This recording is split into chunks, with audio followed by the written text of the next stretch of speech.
Yet another day. Rolling out, it's a little after 6. We're starting the ride 30 minutes earlier today, just to kind of beat the heat.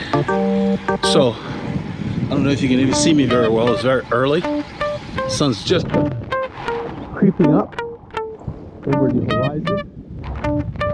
We're gonna be doing about close to 3,000 feet of climbing today, about 1,000 meters. We're going into the forest, and the route we're using has climbs galore. Should be interesting. On this ride, I left Northampton, rolled into the woodlands. We picked up the group at the Alden Village Center. We headed down, researched forests. We hit Fishcreek. I started to film. I filmed all the way, very fast paced. Capitol Hill, Raven Chapel, Southpine all the way 2854. Stopped the camera at Montgomery. Then we continued into the forest. Mount Pleasant Road, 149, all the way up to Bethel. We came down Bethel to Johnson Road, through Dacus, 1486, Mount Moriah. We stopped at Dobbins at the store. Then we continued through Tri-Lakes. On Springbranch Road, I started filming again, all the way back to 149, Keenan. By the time we got to the Hills Parkway, the camera fizzled out because of the battery, and we rode all the way through Honia, Egypt, back into town. It was very hot by that point, but we started the ride at 6:30 in the morning, which really made a big difference in our overall comfort.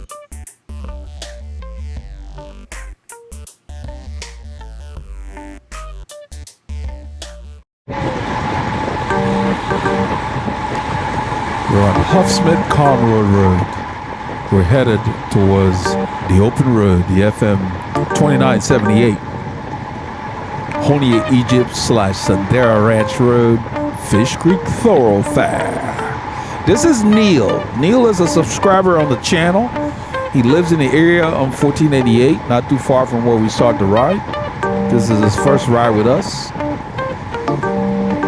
Neil posted a comment under last week's ride because the link was no good. I stopped putting the link out there because the link expired, so we have to constantly update it. You live in? I'm right up 1488. Oh, okay, you're right near me. Yeah. So he lives for 1488 in the general direction where Mike Pereira is. Yeah, you have to take that right lane. They've messed up our little road. Yeah. There's Polilonga on the right, on the Cervelo, the R2.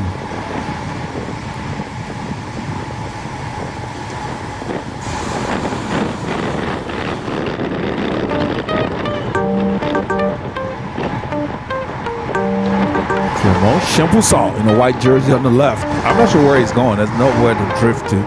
We're sitting, this is the tail end of the group. We have a good turnout. We're starting the ride at 6:30 because of the heat. So we're able to get back early. By about 10:30, almost 11 o'clock, we're back, I believe. So our stops are short, under 10 minutes.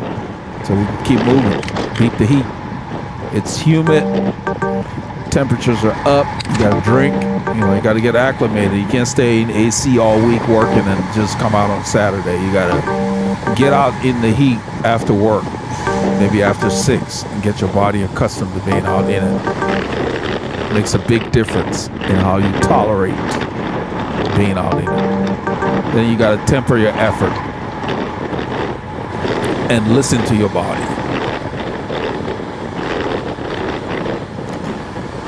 We're on the open road. This is Honia, Egypt stretch. It is FM 2978. We turn and we begin to ride. And Abby is drifting to the back. I'm not sure why.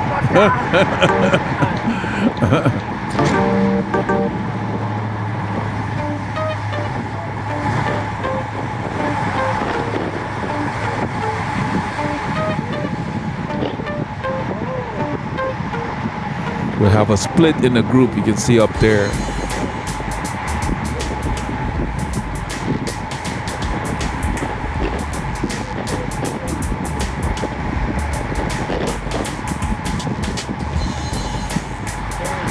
I'm looking to see what they're doing, and whether they're gonna ride up there or whatever, because that split happened because they let it happen.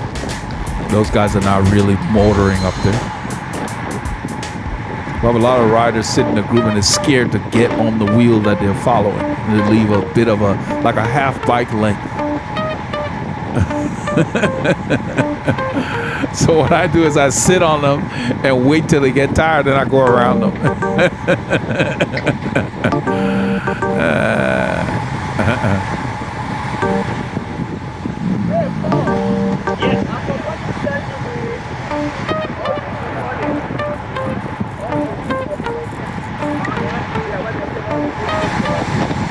The guy in the blue in front of Alejandro here, his name is Santiago.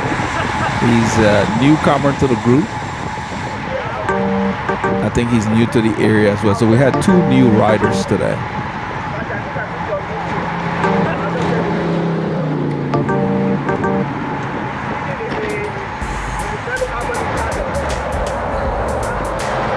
The road kicks up here just a tad. That's 2%. I didn't realize it was 2%. I thought it was like maybe 1%. There we go. Yeah. That's about right. Feels like 1% anyway. Depends on what we're doing. It's going to level off, and then in a little bit it's going to go downhill. We'll pick up speeds. I stay to the left so I don't have to brake. I'm using the wind to slow me down. So this is Santiago. It's the first time with us. He's new to the area. There's Kenny in front of him. John Mulber's in the white. Kenny's on the right in that sun and ski kit. And this is Alejandro on the right. Alejandro Guzman.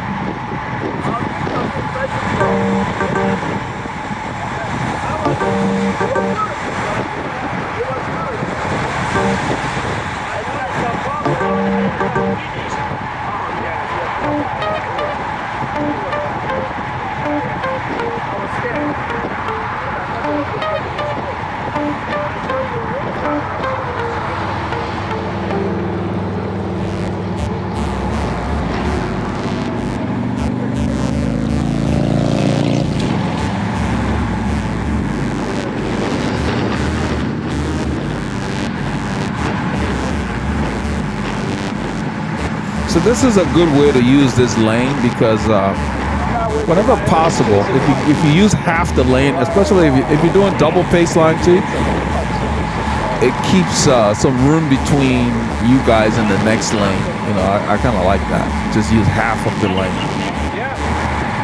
But we got people on the shoulder and then some on the road, and that's fine too. It's a big group.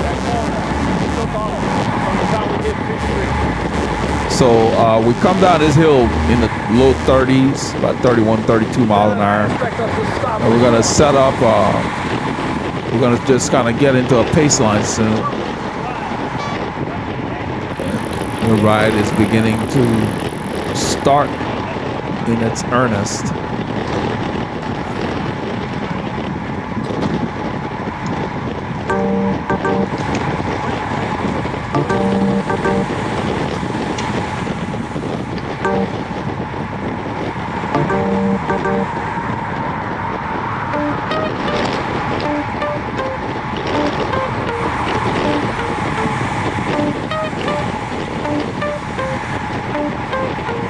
So the ride started out fast and it just stayed fast, as you will see.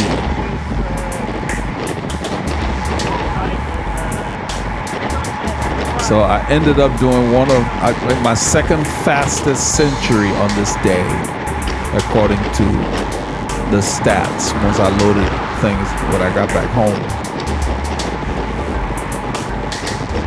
5 hours and 40 minutes or something like that, which is pretty quick. Considering, you know, it wasn't a goal. Go ahead, my brother. I'll get you on camera. Go ahead.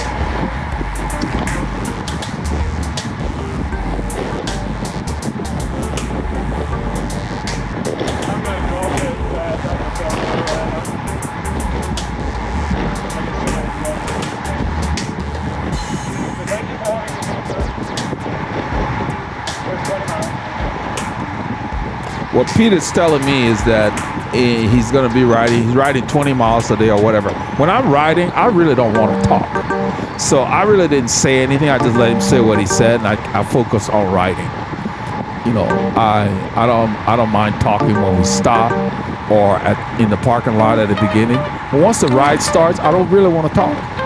I come to ride. It's a workout for me. That's all I care about. I don't care about anything else other than staying upright on my bike and getting a good workout. I don't want to chat.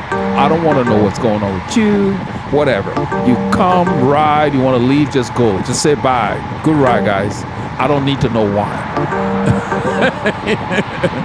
You know, just like when I decide I'm letting the group go, I don't tell anybody why. I just tell them, keep going. Don't wait for me. You know, there doesn't need to be a backstory. You come, you ride. When you want to leave, you leave. Just tell everybody, hey, nice ride. See you guys later. So they know you're gone. That's all. They don't need to know why. You need to know why. As long as you know why, that's all that matters. Now, if you tight with somebody in the group and you want to tell them, fine, that's fine. But the rest of the people don't need to know. Well, a lot of riders are worried about what people think when they don't finish with the group. Who cares? Nobody cares. You need to know why. As long as you know why, that's what matters. If you get dropped and you know why you got dropped, that's important to just you. If you get dropped and you don't know why, you have a problem. Especially if you're ambitious. If you're ambitious and you get dropped and you don't know why, you better figure it out. So you don't repeat the same thing, because you set goals. You need to know why. You need to know how you're going to achieve your goals. That's what it's about. It's between you and what's going on that day and whatever your goals are. That's all it is. You know, somebody comes to the ride, they get dropped. That doesn't mean anything to you. It's not a reflection of your performance. Maybe they just didn't want to ride with you that day. So quit worrying about people getting dropped. All I care about, everybody gets there safely, get home safely. That's it. You know, it's a nice thing when you're leaving the group to let people know, hey guys, I'm just doing taco today and we're going back. So we know you're going back and we don't wonder. That's all. I don't need a reason. Because people try to give you a backstory because they're too concerned about what you might think as to why they got dropped. I don't know why that's important. I've never really cared about that. Because when I was coach, my coach told me, you need to know what influences each performance, each thing you do. You do a race, you did well. You need to know why you did well, so you can replicate that. If you didn't do well, you need to know why you didn't do well, so you can not do that again, so you can change the outcome. That's what matters. And sometimes you do need to let the group go because it's bad for your performance to do non-productive training. Remember that. If you're tired and you go and push more, you just dig a deeper hole. You're not going to improve. Your fitness can actually decrease if you do non-productive training. So look that up. Those of you who are ambitious or want to get fast. Because the cycle of training is work and rest. Because you had a great ride does not mean you continue to pound yourself into the ground. You need to let your body absorb that. When you master that, you won't be chasing just anybody. When you go out to ride your bike, you already have a purpose. Every time I get on my bike, I have a reason, even on the group rides. I'll be riding around the woodlands. I'll look in my mirror and I'll see a cyclist I don't know. He's behind there, he or she trying to catch me. You know how it is. Use you as a rabbit. Then they come by. When they pass, they might wave or say hi or whatever. Then they want to look back like you made an appointment to meet them out there that day.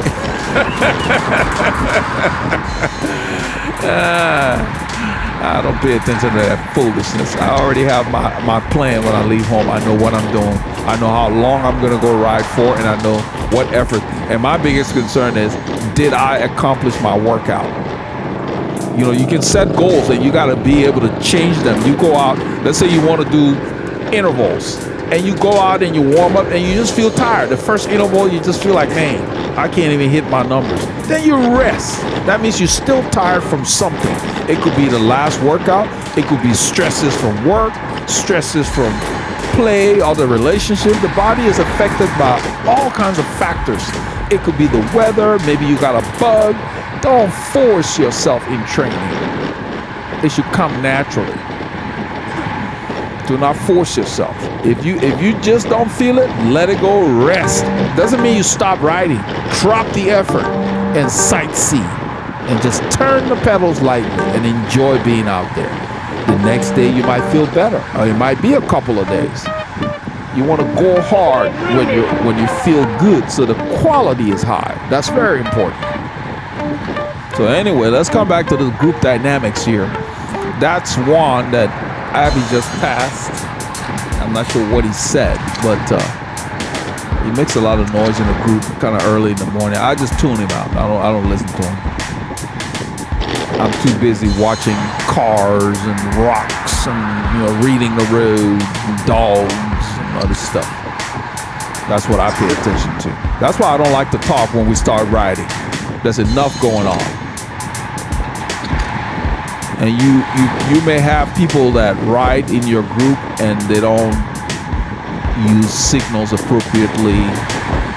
They make last minute turns. Those things are hazardous. So you got to be alert when you're near other cyclists and protect your wheel at all times.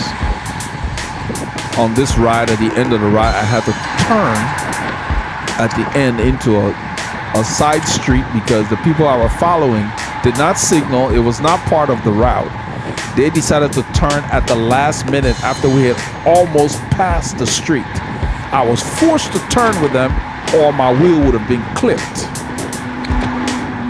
And I was very, very bothered by that. I was annoyed because it's totally unnecessary and it's rude. And so at the next ride, before we start, I would let everybody know you have a responsibility when you're at the front to let people know your intention, just like you would in a car. You signal. You need to let people know you're going to turn, and you need to do things by taking into account the fact that you got people following you. There is no point in you taking risks and you got people following you. That's irresponsible. So I don't have time for that. We all choose who we ride with. You're not going to be safe. You don't need to be riding with us.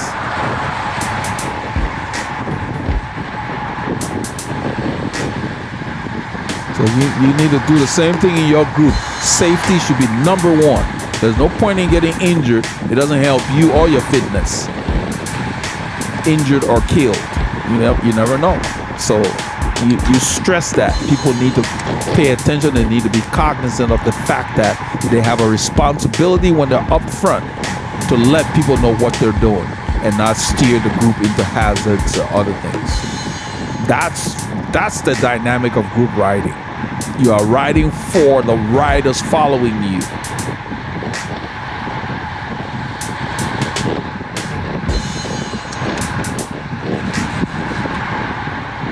You are their eyes and ears, so that you guys move as a unit. You can see we're doing 45K. This is slightly downhill, but the whole pace here was very fast. I mean, we got there in under an hour. We're at Taco.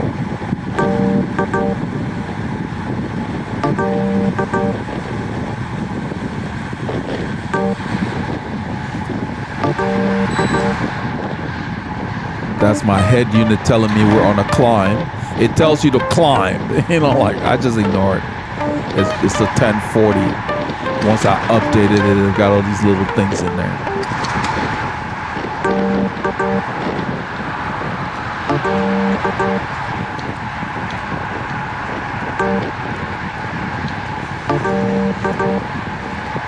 I only put the power meter on this bike or whatever bike I'm going to do the Saturday ride on. I don't train with it. I just ride my bike. I train by feel. If it's hard, it's hard. I can tell. It doesn't matter what the power meter is saying. If I don't want to do that effort, I'm not doing it. So I put it on for the ride because it gives data that, the audience can relate to. But my other bikes that I ride, I take them off. I just put my regular Dura Ace pedals on there. In fact, I'm shopping for the old Dura Ace 7810, the all alloy pedals, because the current Dura Ace is all carbon and it's not durable. The spring fails easily on the leg that you do the most unclipping and clipping back in on.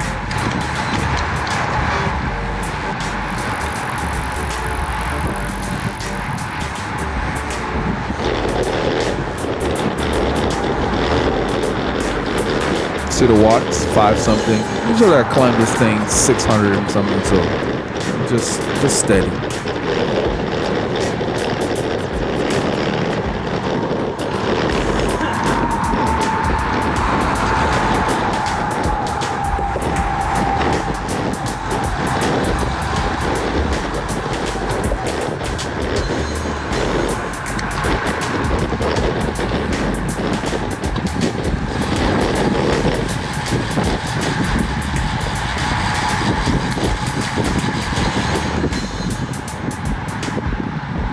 So Neil held his own. He's right in front of Abby right now. It was good to get some new faces in the group. We need to grow this group. We need more people coming out riding their bikes. As the group gets bigger, we'll have more speed groups. Depending on people's mood or fitness, they can decide which group they want to ride with. And we can regroup at the stores.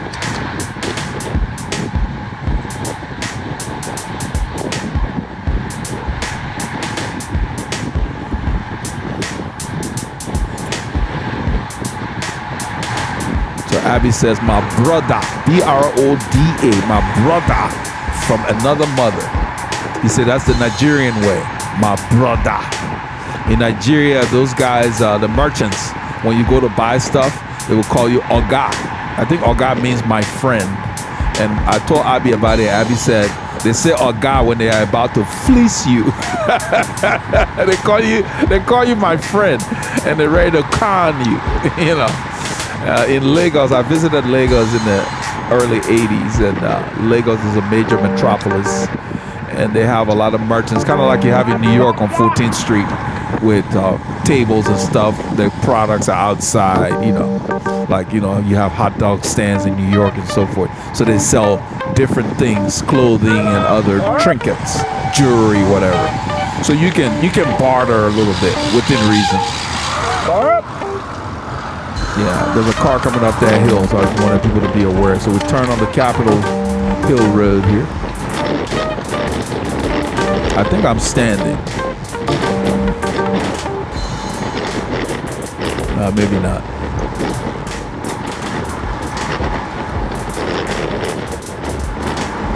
So in the later video, this is Frank here. In the later videos, you'll see Frank will unzip his jersey completely and kind of let it flap, because he's trying to pay attention to his core temperature. So besides wearing lighter jerseys, in terms of fabric, you don't want to wear the heavy stuff that you wear, let's say in the winter or late fall. You want to wear light, breathable fabrics. You got to still regulate, you know, get something that has like a full zip, so you can zip it all the way down, leave that open, because sometimes you need to do that. Everybody feels differently depending on what's going on. I've been riding in the heat to where I'm used to it. I kind of work in warm conditions with fans blowing, so I've gotten pretty acclimated to the warm temperature, but I still drink a lot. And I do wear sunblock because my skin gets little blotches on me when I get too much sun. Discoloration in my skin. I have some on my head, you know, so I watch that. So I put on sunblock. I can't wear the arm straight like Paul is wearing. They just seem too hot right now. So I do that in the fall probably. But summer, no, I put on sunblock. I feel cooler. And I don't wear any, what do they call them, base layer. The so-called summer base layers don't work for me. They're not summer base layer. They can say it's summer, but it's not. It's hot. So I just wear lightweight jerseys. We're gonna start carrying the little stockings that we can put ice in, stick it in behind our neck. And then when I train solo, I take a third bottle sometimes, depending on how long the ride is.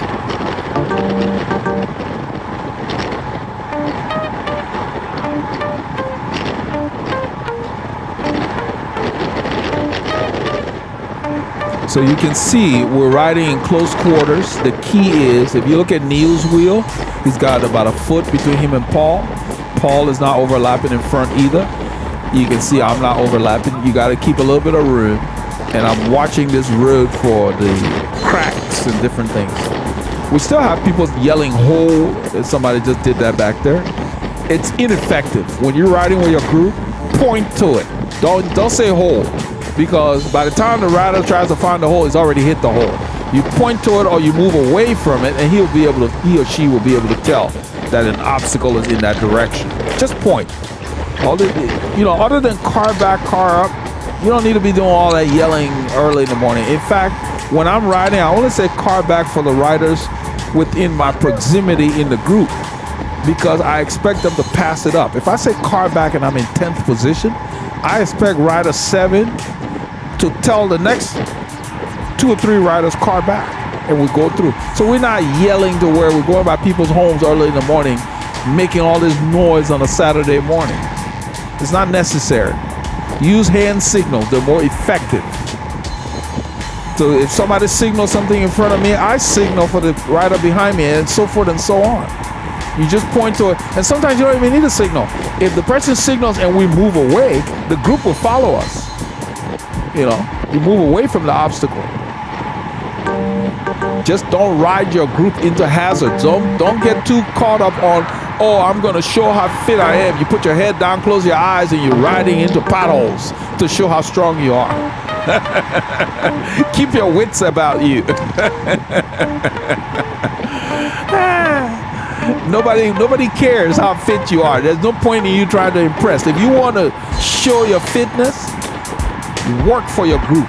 Ride with your group. Meaning, if the group is doing 22 miles an hour, when you, Mr. Fit, gets to the front, sit your butt there longer at 22 miles an hour. If the last guy did 2 minutes, show us how strong you are. Stay there for 10 minutes. We'll be impressed. Unless you're just doing a flat-out attack. There's no point in just changing the pace and breaking up the group. It doesn't help anybody. Keep your group moving, because you will cover more ground by keeping the effort steady than all this jackrabbit stuff. Because sometimes you annoy somebody and then they start attacking you. Then what are you going to do? Don't poke a bear. So work with your group. Ride with your group. It doesn't stop you from playing around when you feel like it. If you want to attack and go off the front, that's fine. The rest of the group can decide whether some of them want to chase you or whether the group continues as a train. But when you're riding with your group as a train, pay attention to what they're doing. Especially when you join a group for the first time. Learn about how they behave. What's the dynamic of this group? What do they usually do? Learn those little things before you start doing stuff. Don't just join a group you don't know how they ride and you go to the front killing yourself, because you don't really know who you're riding with.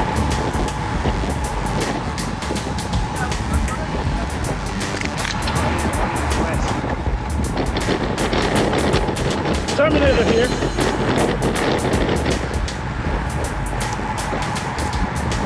So now I'm gonna show you guys something in a few kilometers, probably about 5 kilometers, about 3 miles.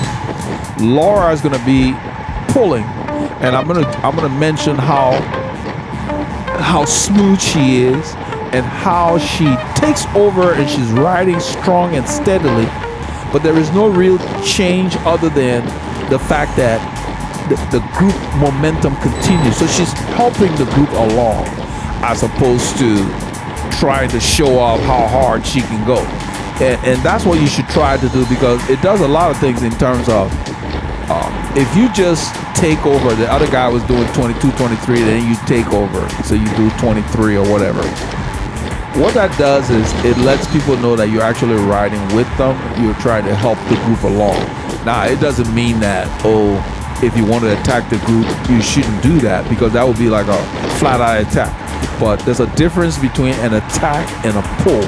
So if you guys are sharing the work, keep it steady if you're sharing the work. If you all are playing like you're having what they call fartlek play, speed work, attacks, surges, that's different. Because if you're working with the group, then work with the group. There are some rides like there's a group called Romeo in our area. They have a ride. They have rides on Tuesdays and Thursdays, and they stress they frown on jumps out of the corners and that kind of stuff. And people still do a little bit, but they make it clear that it's not road racing competition. It is a steady ride. It's not a ride where people get dropped. So they try to keep the group together. And you can still get a workout by taking long pulls and staying near the front. Because not everybody wants to be in the wind. But that's the character of that group. So you find that out before you join a group or go to their ride. And just try to kind of blend in. You know, be nondescript, so to speak. You can still get a workout. You know, by staying near the front and then doing what the last guy did. But that keeps you in good graces and people look forward to riding with you as opposed to you trying to show how fast you are. You do that stuff on your own. You want to do sprints, you can go out and do it by yourself. Right here, those guys did not want to pull through. They spread out, so I went through and I'm gonna push up. I'm in a big gear, I'm standing. You can see the camera moving. I'll ride up to Laura and them. The pace is hard. We've been riding fast. You know, we're doing between 2022 and they wanted to sit in the wheels as opposed to getting up front. So now Peter is pulling. You see we're doing like slightly downhill, 2%. We're doing 25, 20, almost 26, 27 miles an hour. Okay. So I'm on Laura's wheel. Paulie Longa is on my wheel.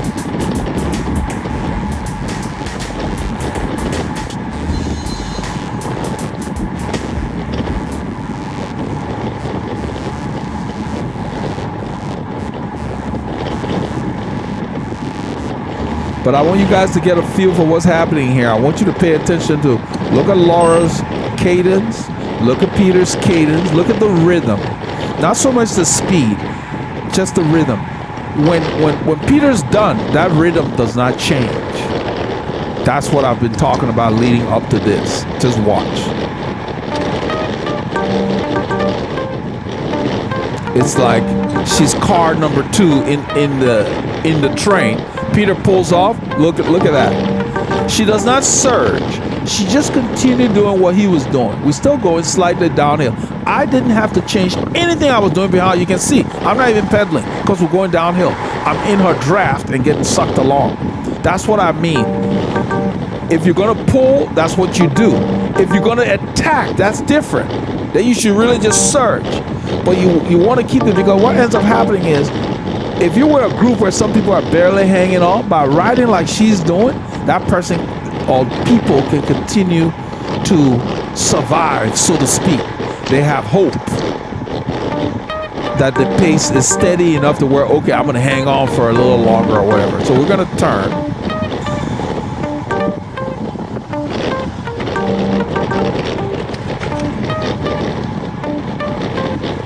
And you see she continued smoothly. So I didn't have to do big watts to come up after the corner.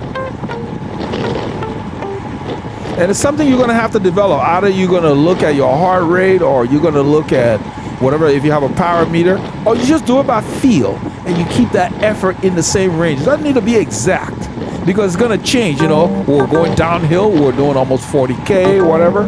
Now we're going slightly uphill. You can see we're doing about 22, 23 miles an hour, or whatever. It's the effort that matters. And so in a little bit she will pull off. When I take over, the road continues to go up. I'm not going to stay up there very long. I'm going to pull for a little bit, then I'm going to pull off to the right, and Paulie Longa will take over. Because she's riding just steadily, just to help the group along. This is what we call steady effort.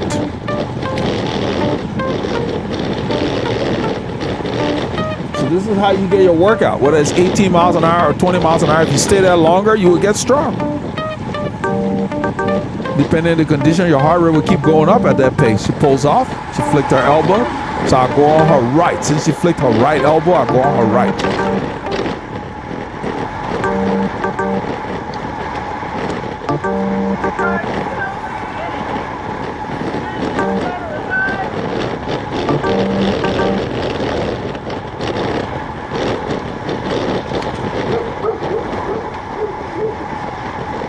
So the road continues to go up here. I downshift to keep the effort the same. Now you see the speed set 25. We're going faster than that, but GPS messes up. When we get under those trees, it would say 22. We weren't doing no 22K. We're going faster than that. I pull off to the right. Paul's gonna come around. I don't use a speed sensor on my wheel. GPS calculates my speed. So when we get under trees or it's very cloudy, sometimes it messes up.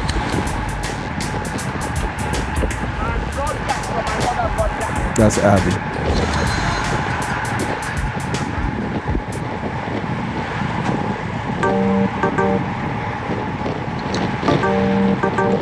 The Santiago. There was a famous rider called Santiago Botero. I just remember that name when I met this guy. That's Logan, and this is Pete. That's Kenny.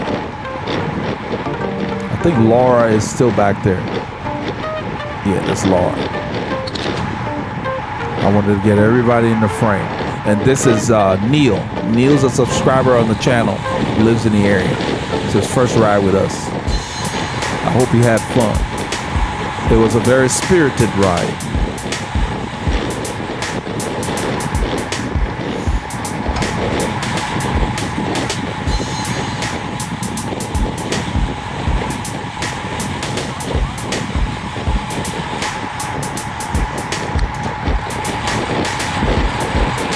I call Laura the Purple Queen.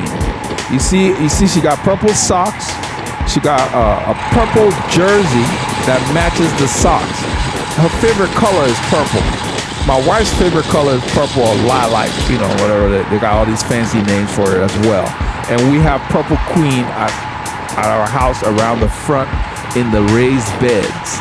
And they're tough, very resilient. So I call Laura Purple Queen because as the ride gets harder, Laura gets stronger. As you see, she's lowering her body. That's Pantani. She's moving up that hill.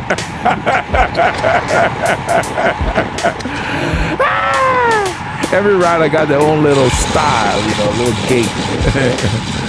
And we call her El Pirata, the pirate.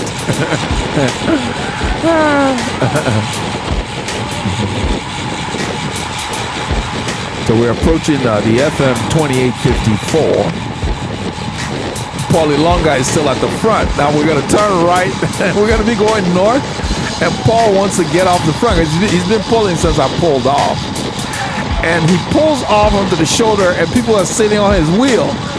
And we got riders going up the road. Like, they don't realize he's pulled off. It's like, he's like, I'm trying to get these people to come around me. Because we talked about it. Because you would see me go around him. I'm like, he's like, I pulled off. I'm waiting for them to come around. It's still on my wheel. That usually happens when the ride is hard and people don't want to put their nose in the wind, you know. People hanging on trying to get the taco. There's no car coming, so we use the road here.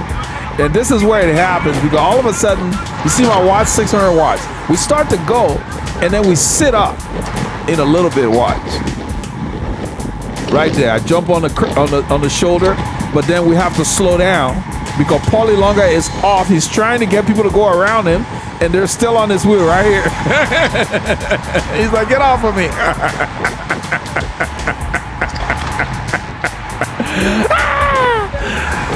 So once I realize it, you'll see me go left, use the main lane, and go around because the group is going up the road. These guys did not realize that Paul had pulled off. Oh man. Cycling.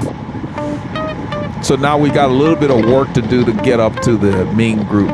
There's a split. And you know, 43K, this road is not flat.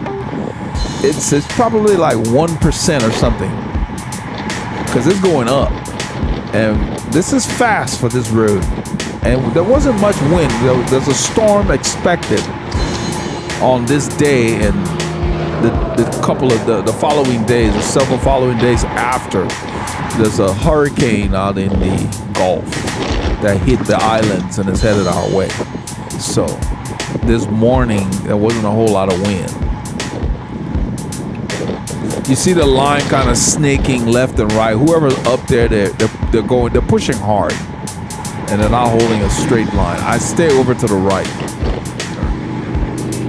I don't need to be in the main lane.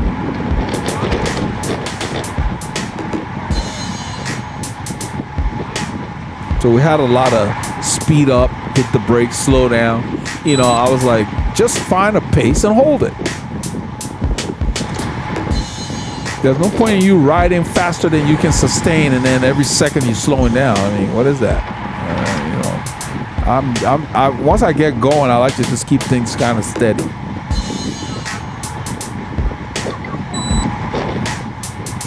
That's my computer saying climb. This part is considered a slight climb. It's not more than 1% or so.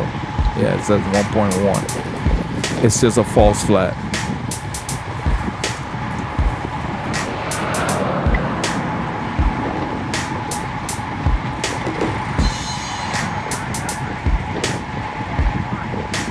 You see the speeds have dropped because we're on some kind of a grade. And I guess the person at the front has realized that they were pushing too hard back there. So, but still, this is a decent pace for this. If you're doing 22, 23, 24 miles an hour on this thing, that's a good workout. I have it in maybe a 53-17 or something like that.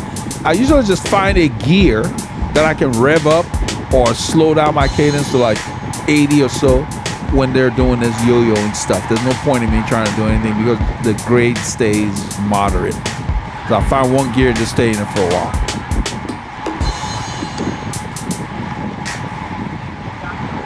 So this gear I'm in, I can spin it up triple digits if I need to. So we've been pushing the whole way, and now it's kind of settling down. When we get to the light, I would tell Paul to go around me because I decided to spin to the store. I didn't want to really stop, but I needed to get some water.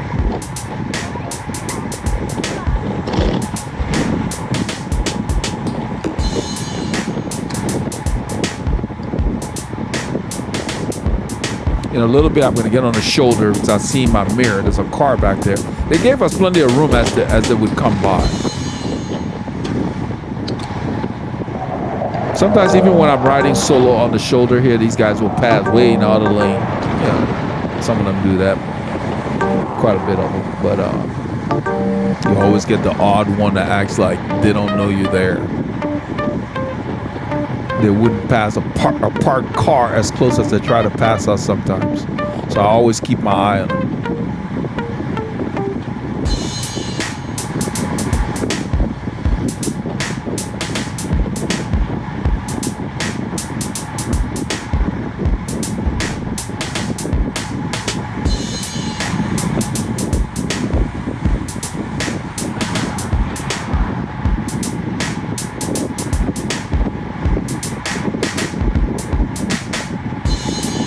I like what they did with this road. This new pavement, it gave us slightly wider shoulders, and look how smooth it is.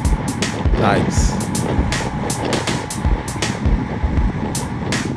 Texas doesn't mess around. They keep their roads up.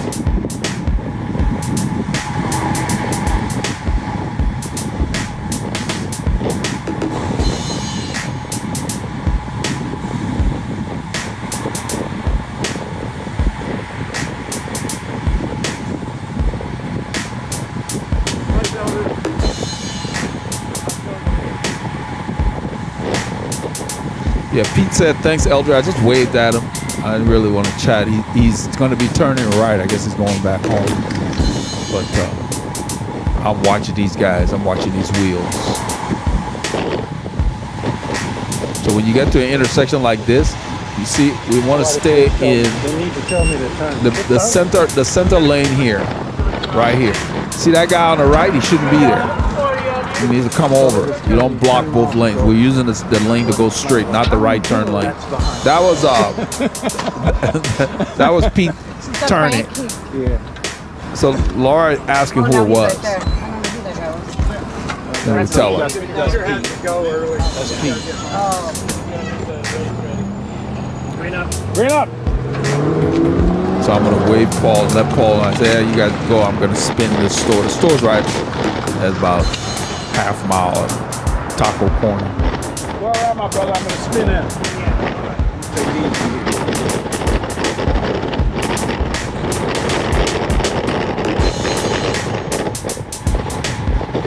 I really didn't want to stop, but I needed water, so I decided I'm gonna spin to the store, get the stuff I need, and get back on the bike quickly so I can stay warm.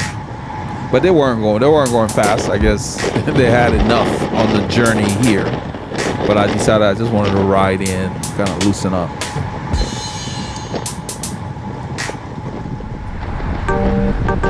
We're on Springbranch Road, headed southbound. This is later in the ride. Another thing about group dynamics, this guy on the left, I don't know what he's doing, but he's moved up 2 riders to sit on the left of Frank in front of me here. What are you doing? Either you're gonna go to the front, take a pull or something, or you're only moving up 2 riders and you coming to disrupt our rhythm. Now watch it.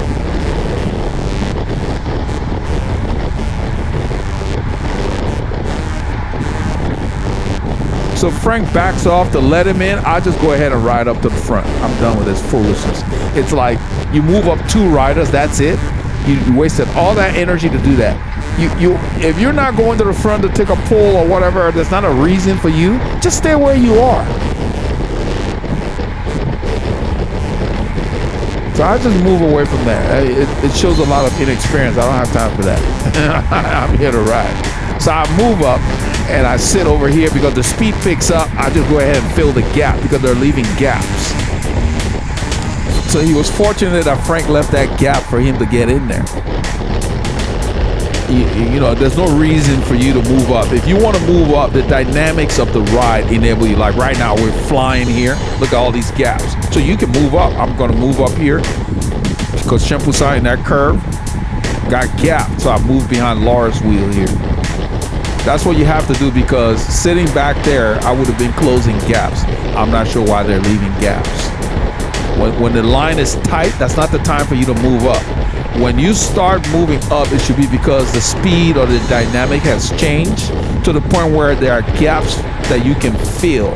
You know, so you basically want to do it to where you're sheltered as you're moving up and the gaps are there. But to come alongside a rider and start looking, so he has to let you in, please. I would have let him sit out there. That's why I moved up. I ain't opening no gap for you. There's no gap for you to come fill. So you need to go ahead and go. So we're rolling down the hill here, and we're on Springbranch Road. We came down the hill. Now it's leveling off a little bit. We're not going to change our pace, but we're going to just keep riding. And our momentum after basically coming down the hill is going to get us on Mike's wheel. We're not really chasing, we're just riding. And that's what you have to do. If somebody makes a move off the front of your group and you don't want to change the pace, just keep doing what the group is doing. And if all of you are together, when you pull off and the next person keeps the same pace, you will eventually ride up to that rider, unless the rider is really going very hard. So we've already come up to his wheel and we just go by. Don't sit on his wheel, just go by. That's it. Keep the train moving. That's exactly what Peter did here. That's what you do. You keep your train moving, hold your pace. This road is slightly up. Let's see, 2.3%. Because you can feel it more than anything. And it's all these little 2%, 3%. We even went over a 7% are in the forest. Over the course of 5 or 6 hours, you feel it when you get home. You feel it. You feel it on the ride, actually. If you're not smart, you can start cramping if you've been pushing too large of a ratio on those climbs. So you got to really be conservative in your gearing. You hear the wind. It's blowing from the south, I believe southeast. I'll stay a little to the left of Laura here, just a tad. You have to look for the draft all the time. So that's why I moved up. I wanted to just come up and be in a place where I don't have to do much thinking and worrying about what other people are doing. You know, if there's no gaps in the line, you just roll up alongside to do what? What was the point of that? You know, just go to the front and take a pull. Or stay where you are. There was no reason for him to move alongside, but there was nothing going on. What were you getting away from?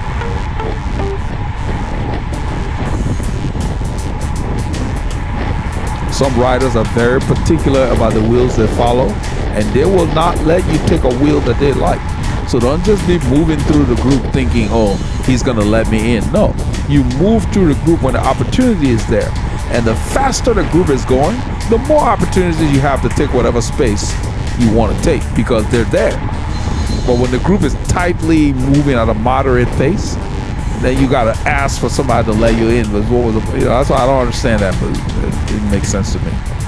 There was no reason.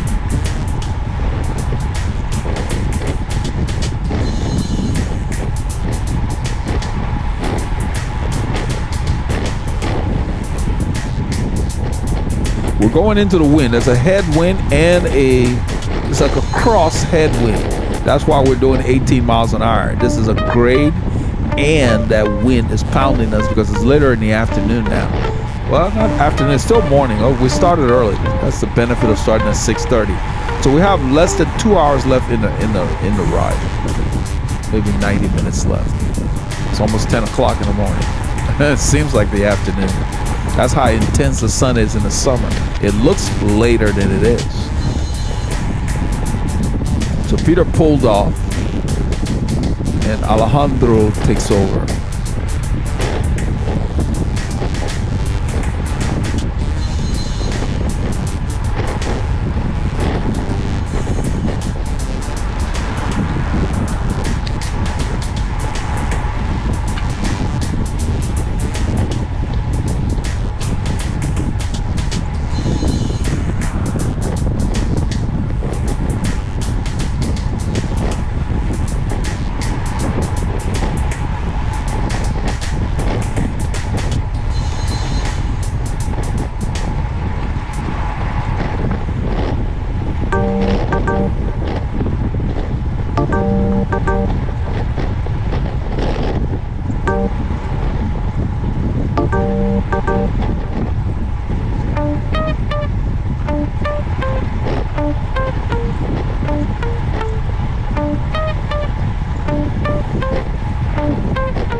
This stretch is a little challenging because after we come up that grade and we turn, we're going directly into the wind, and then in about a kilometer it's going to kick up as it gets to 149. It gets up to probably like 4%.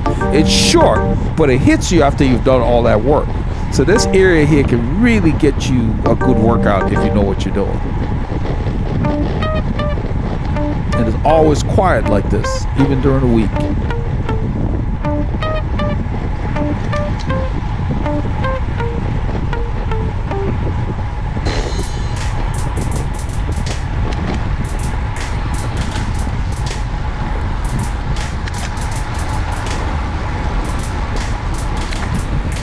This right here starts to kick up. Look at the percentage, 5.4. I didn't realize it was that much. I thought it was 4%. So 5.4 briefly. You got to be in the right gear.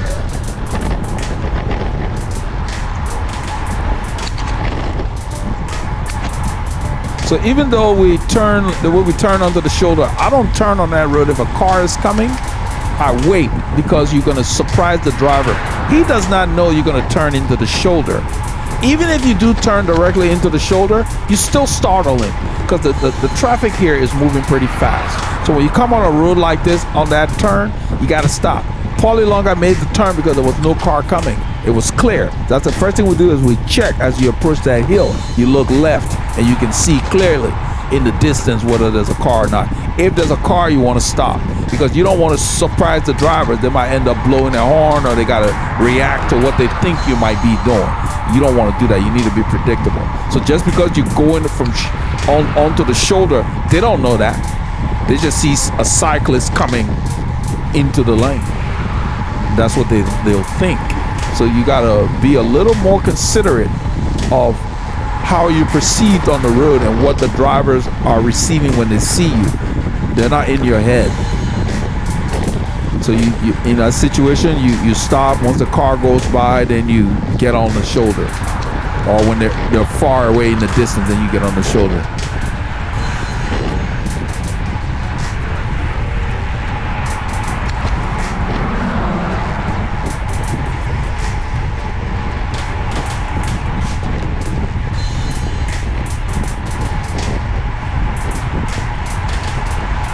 I was wondering what that was about because all of that, they came up on the left and went nowhere. They should have just stayed back there, especially since this road is busy.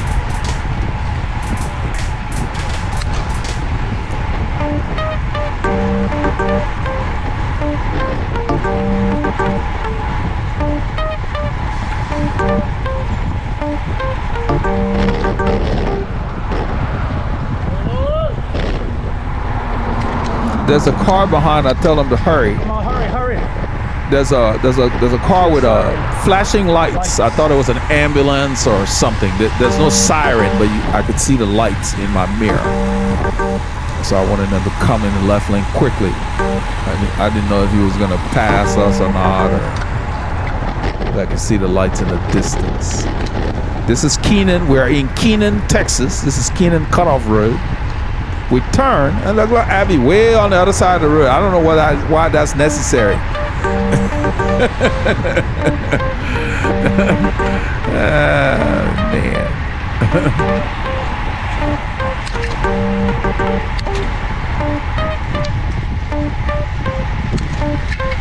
So this road is relatively flat, but when we turn, there are gaps in the peloton. So I go ahead and put my head down and ride on Mike's wheel, and he's pulling. So I said, okay, let's see what they're doing. But we're going to have to sit up in a little bit. So here it is. We're doing 25, 26 for a little bit, and then we're already on the tail of the group.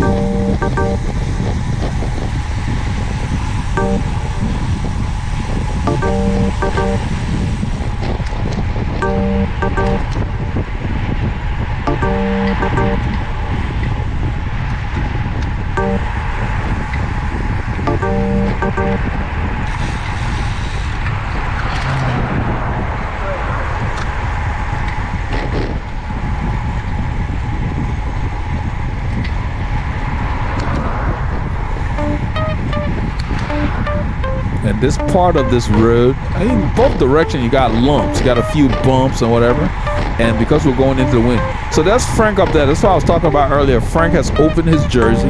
It's been open the whole way. You probably noticed that he's in front of John here. He opened his jersey to regulate his temperature. Sometimes you have to do that when it's very humid. I wear really lightweight stuff this time of year, so I rarely need to completely unzip. I go about maybe probably mid-chest or right where my heart rate monitor belt is. So probably maybe 7 or 8 inches at the most. Because I wear the flyweight stuff and the lightweight brevet, all the light stuff. I don't wear the aero jerseys and those kind of things because they don't breathe as well. That's for late fall and winter and spring. So summer's here, lightweight stuff. Even my socks are light because my feet, your feet will sweat. And the first thing I do when I get home is take the soles out, the insoles, clean them, and then disinfect the shoes so you don't have any odor. That's how you keep your stuff squared away. As Mike Barreras would say.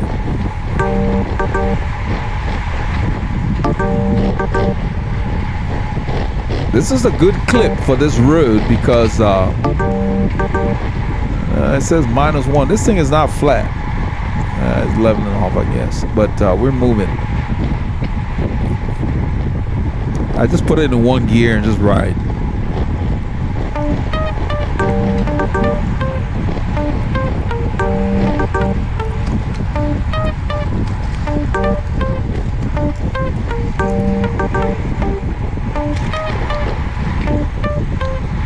You see the watts? 500 watts.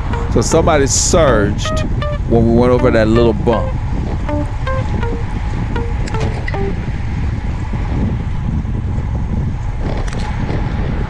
We had a lot of attacks and chases in the forest. This was a very, very scintillating ride.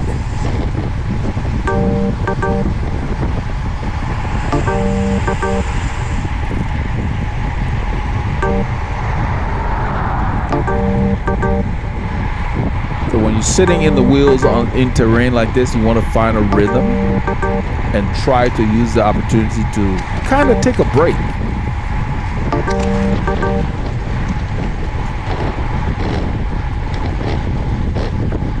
I'm standing.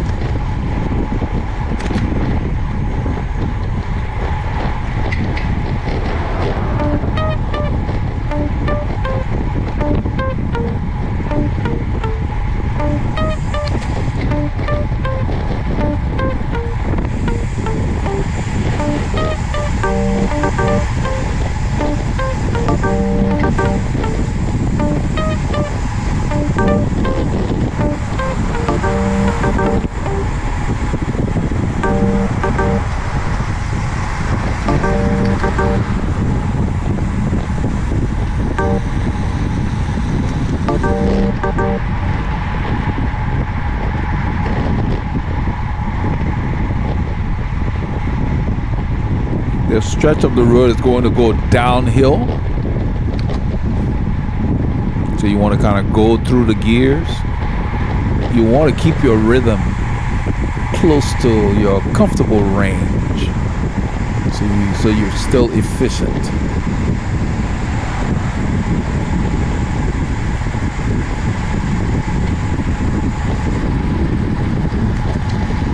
I stay to the left of John because I really don't want to have to brake.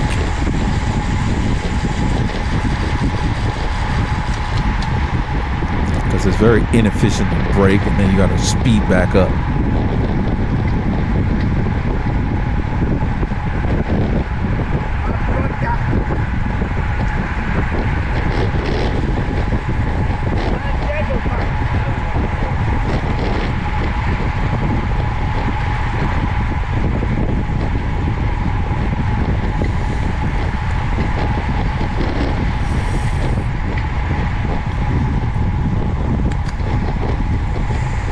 All the stretches of 1488 that we use, like I go to an area called Cimarron in the woodland outside of the woodlands, but there's a stretch. It's probably about maybe a half mile at most. They've taken away our shoulder, made it a lane, and they have two lanes and they're both narrow. I showed up, I was going to go for a workout, and like the shoulder's gone. I just took the lane. I sat in the middle of the lane so that they can use the one left lane to like turn into the neighborhood. You know, it's like some of the drivers behave like you're not supposed to use the road. You're supposed to be by the edge of the road. Then they want to be quoting, you're supposed to ride as far to the right as practical. Yeah, you're supposed to obey the speed limit, but do you? You guys are driving at illegal speeds, you're running stop signs, you're breaking the law.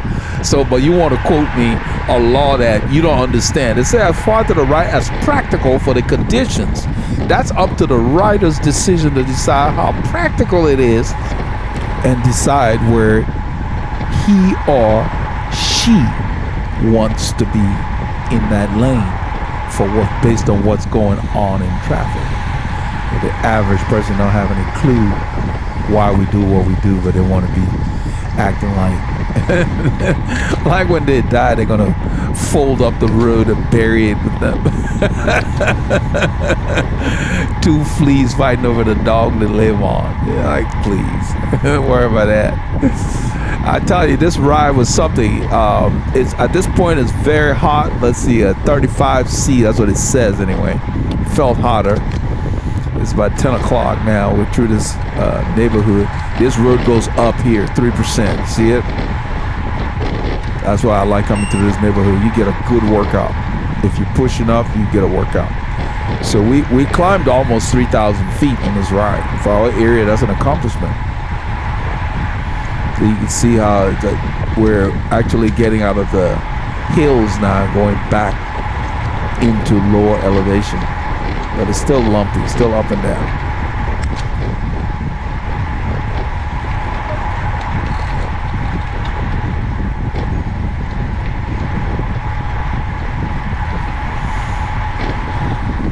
So this time of year, I moved my lightest kits forward in the closet to make sure they're all together.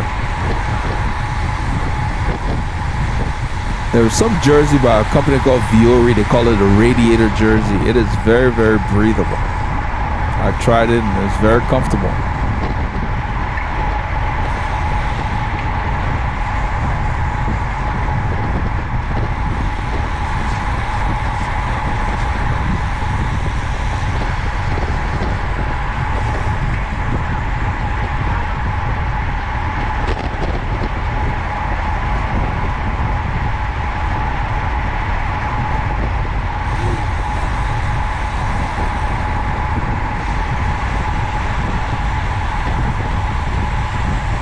I think this guy was pulling. He was pulled off.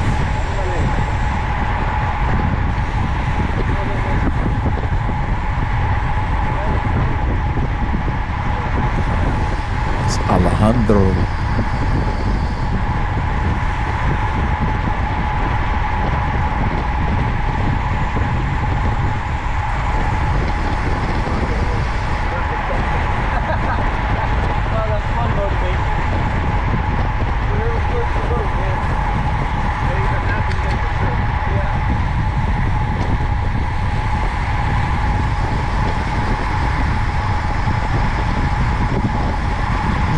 Somewhat downhill in this stretch, and a little bit is going to kick up. This will take us back through Grand Lake Estates. This section is called the Hills Parkway.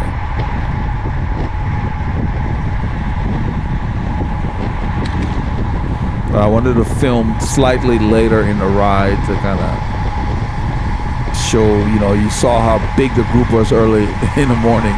This is what's left. We're probably down to maybe 9 riders.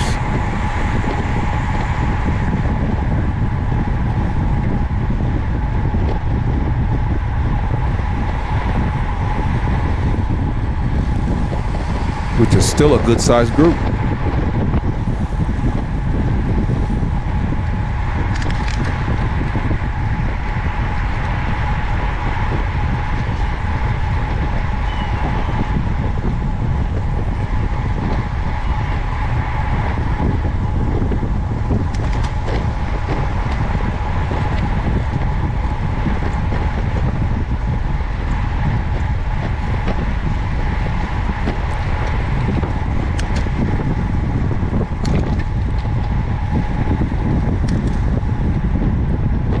You can hear me shifting through the gears.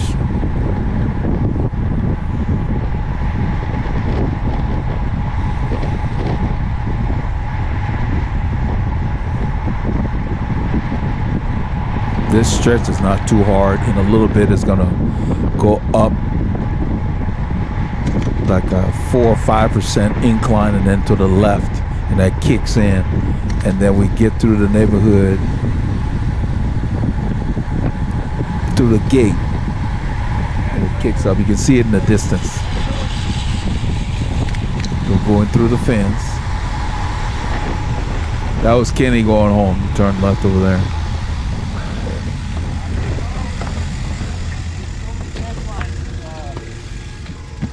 I don't know if the camera picked it up, but as we go through the gate, I hear Logan say that we need to call a truce.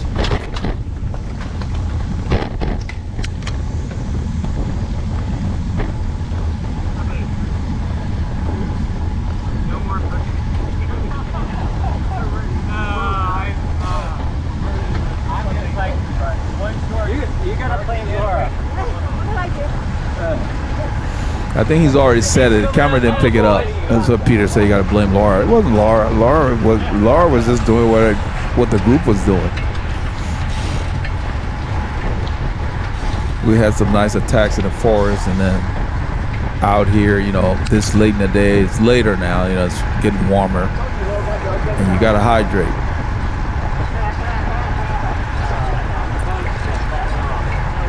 So I don't really know what you did this weekend, but this is a sample of our ride on Saturday. It was very fast. In fact, the data on Strava said that this was the second fastest century I've done since I started loading data there, I guess. I don't keep up with all that. It was about 5 hours and 40 minutes for 100 miles. But, you know, that's taking into account stops and so forth and so on. So we probably went faster, you know, because it's not really, the roads are not closed and so forth, you know. So that was still pretty fast. So that wasn't my goal. I just wanted to get a long ride in. I'm glad we left at 6:30. We're going to keep it at 6:30 until late fall or something like that, maybe at the time change.